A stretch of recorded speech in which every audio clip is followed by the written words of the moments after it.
Secara etimologis, kata kiblat berasal dari bahasa Arab yang berarti menghadap.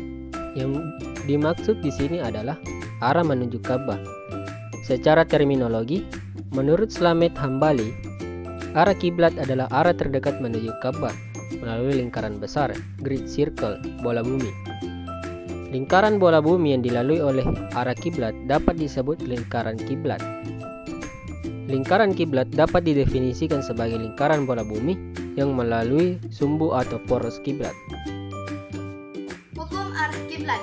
Kiblat sebagai pusat tumpuan umat Islam dalam mengerjakan ibadah dalam konsep arah terdapat beberapa hukum yang berkaitan yang telah ditentukan secara syariat, yaitu pertama, hukum wajib. Bagian A, ketika sholat fardu atau sholat sunnah, menghadap kiblat merupakan salah satu syarat sahnya sholat. Yang bagian B, ketika melakukan tawaf di Baitullah. Bagian C, ketika menguburkan jenazah, maka harus diletakkan miring, bahu kanan menyentuh liang lahat, dan muka menghadap kiblat. 2. Hukum sunnah. Bagi yang ini membaca Al-Quran, berdoa, berzikir, tidur, bahu kanan di bawah, dan lain-lain yang berkaitan. 3. Hukum haram. Ketika membuang air besar atau kecil di tanah lapang tanpa ada dinding pembatas atau penghalang.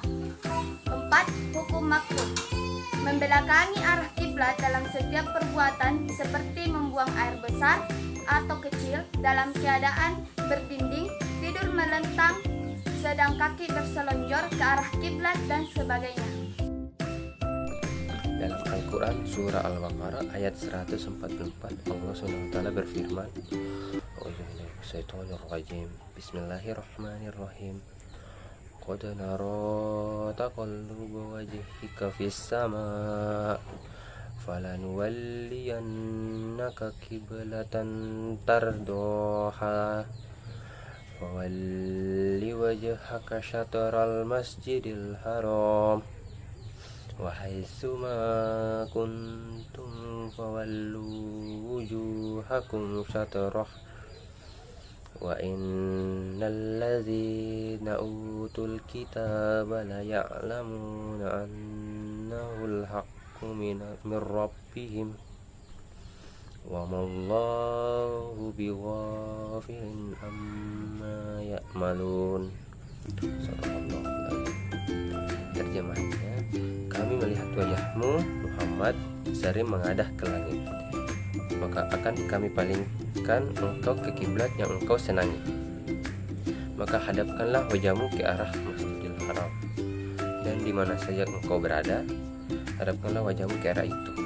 Dan sesungguhnya orang-orang yang diberi kitab Taurat dan Injil tahu bahwa pemindahan kiblat itu adalah kebenaran dari Tuhan mereka, dan Allah tidak lengah terhadap apa yang mereka kerjakan.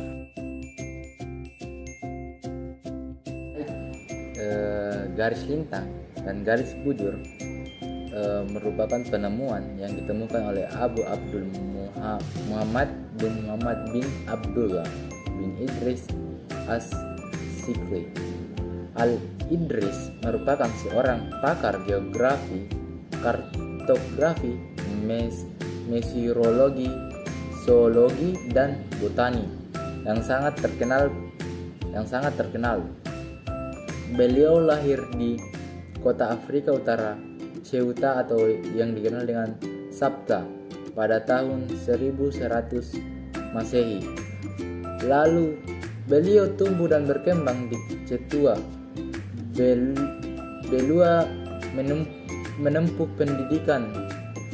menempuh pendidikan di Cordova atau Spanyol dan meninggal dunia pada tahun 1966 Masehi di Sisilia.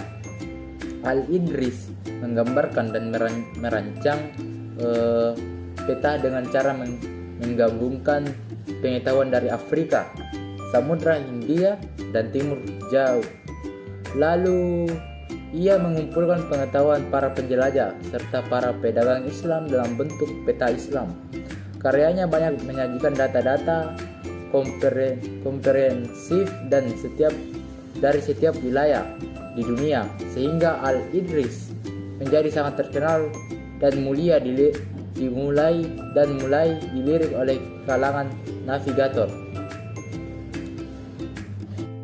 Selanjutnya, pengertian dari garis lintang. Garis lintang merupakan garis bantu yang digunakan dalam menentukan suatu lokasi di bumi terhadap garis khatulistiwa.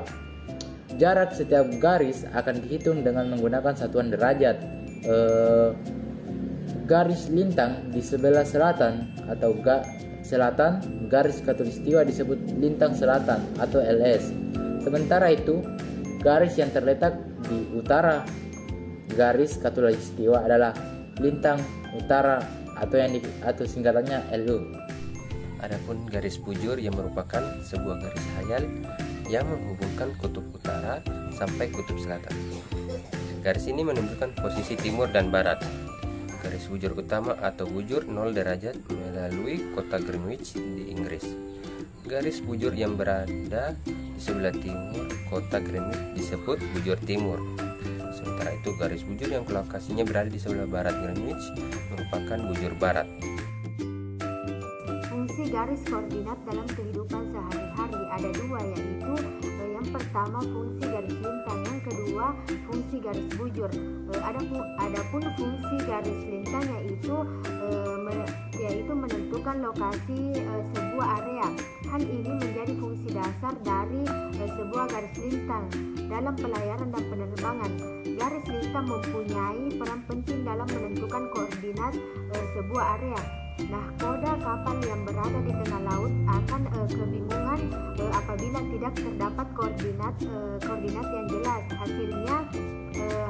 Hasilnya mereka tidak akan tahu lokasi saat ini. Maka dari itu, jika Anda bepergian dari satu pulau ke pulau yang lain dengan melewati sebuah selat, maka kapal akan berjalan menggunakan arahan garis koordinat.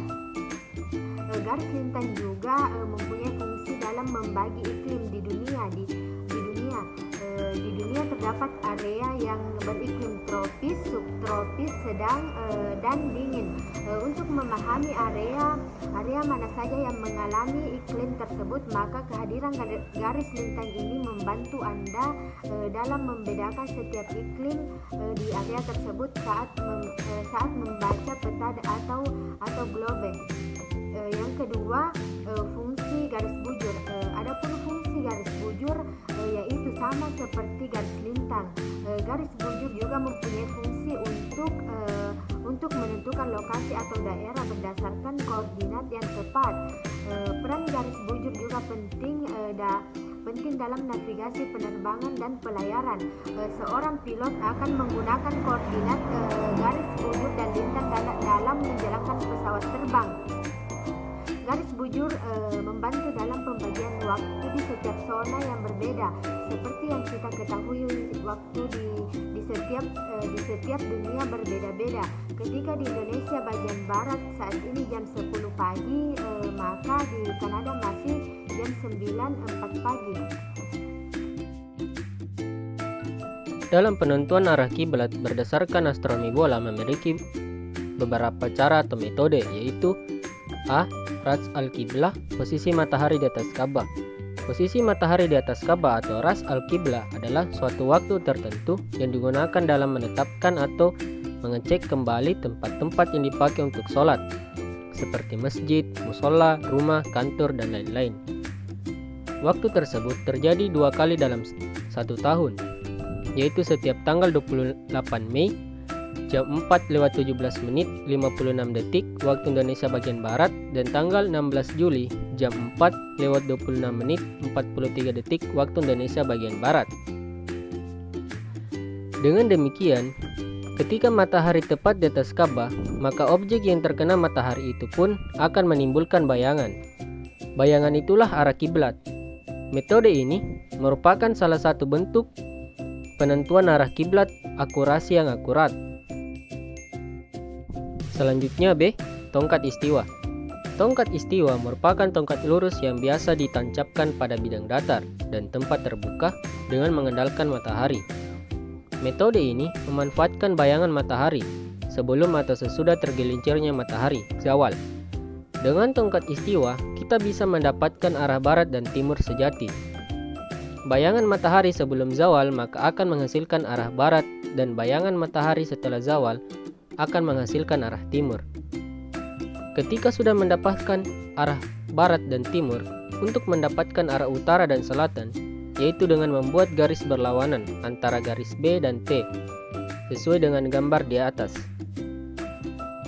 Dengan diukur segitiga siku-siku 90 derajat, selanjutnya tinggal mencari titik 295 derajat dalam menentukan arah kiblat khususnya di Indonesia. Segitiga bola atau spherical trigonometry. Segitiga bola atau biasa disebut dengan spherical trigonometry adalah ilmu ukur sudut bidang datar yang diaplikasikan pada permukaan bulat. Ilmu ini pertama kali dikembangkan para ilmuwan muslim dari Jazirah Arab seperti Al-Battani dan Al-Khawarizmi, dan terus berkembang hingga menjadi sebuah ilmu dengan julukan geodesi. Untuk menentukan arah kiblat dengan metode ini ada 3 titik yang diperlukan, yaitu titik A sebagai tempat Ka'bah, titik B sebagai tempat yang akan ditentukan kiblatnya, dan titik C sebagai kutub utara. Cara menghitung segitiga bola untuk lintang dan bujur Mekah memiliki setiap nilai. Lintang Mekah yaitu 21 derajat 25 menit, bujur Mekah 39 derajat 50 menit, dan nilai tempat memiliki nilai yang berbeda-beda. Contohnya kota Ketapang. Lintang Ketapang 91 derajat 51 menit dan bujur Ketapang 109 derajat 58 menit. Lebih lanjut, A sama dengan 90 derajat kurang minus 1 derajat 51 menit sama dengan 91 derajat 50 menit.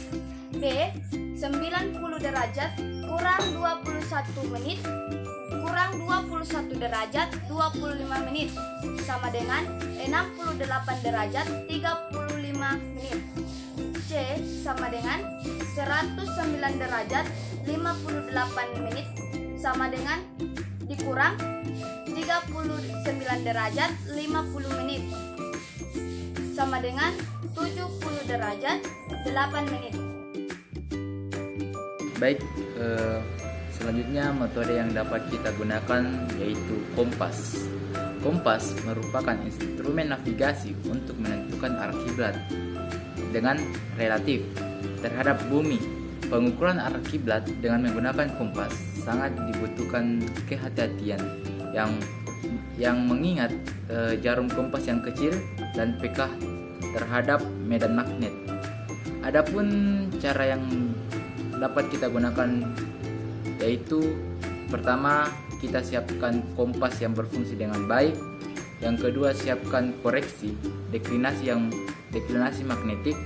Dan ketiga, koreksikan deklinasi magnetik dengan cara menambahkannya pada hasil hitungan arah kiblat. Dengan perhitungan segitiga bola, keempat, letakkan kompas di tempat di bidang yang datar dan baca arah kompas sesuai dengan nilai arah yang telah dikoreksi deklinasi magnetik. Bagian E, teodolit. Teodolit adalah salah satu alat ukur sudut yang paling akurat dalam menentukan arah kiblat berbasis digital. Tidak hanya teodolit saja, ada total station yang dilengkapi dengan piranti GPS sebagai pemandu arah dan posisi. Mengenai sistem kerjanya sama dengan metode yang lain, yaitu mengandalkan matahari untuk mengetahui asimut matahari dari posisi tersebut didapati titik utara sejati. Adapun bagian F, Global Positioning System atau disingkat dengan GPS. Menurut Hasanuddin Abidin dalam Anissa Budiwati, GPS adalah sistem radio navigasi dan penentuan posisi dengan bantuan satelit. GPS ini merupakan alat untuk mengukur koordinat dengan menggunakan satelit yang bisa mengetahui posisi lintang, bujur, ketinggian tempat, dan lain-lain. Dan yang terakhir bagian D yaitu Google Earth. Google Earth adalah sebuah program virtual yang bisa menampilkan semua gambar di dunia yang didapat dari satelit, fotografi udara, dan aplikasi GIS atau Geographic Information System. Aplikasi ini berbeda dengan peta yang biasa yang ditampilkan dalam bentuk 2D. Google Earth menampilkan keseluruhan gambar dalam kerangka bola dunia dan dapat mengakses kota-kota besar secara detail. Gambar-gambar yang dihasilkan pun memiliki resolusi tinggi, sehingga gambar gedung-gedung, orang, bahkan mobil dapat dilihat di kota-kota dan negara bagian tertentu.